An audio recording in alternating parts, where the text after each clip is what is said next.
Sono Vittorio Cannas, insieme a Matteo Pia e Mirko Meloni, i miei soci, 4 anni e mezzo fa abbiamo aperto il birrificio di Mogoro, BAM, che per pura passione è nato da oggi, che è diventato ormai il nostro primo lavoro, che prima era il nostro secondo lavoro. Mettiamo tutta la nostra passione per legare le nostre birre al nostro territorio.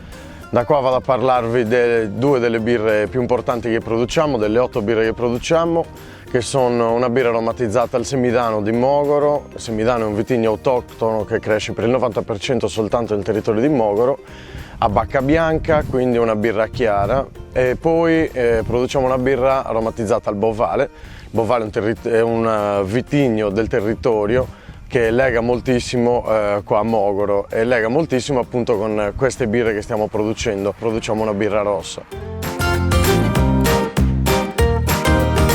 Le fasi di produzione di queste birre, che tra l'altro da quest'anno abbiamo deciso di utilizzare per queste birre appunto soltanto prodotti sardi, quindi un orzo coltivato in Sardegna e fatto maltare e i lupoli coltivati appunto in Sardegna.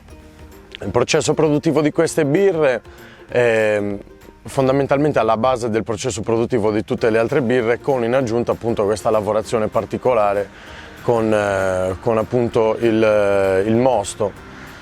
Tutte le nostre birre stanno a temperatura controllata non solo appunto all'interno dei fermentatori ma anche al di fuori.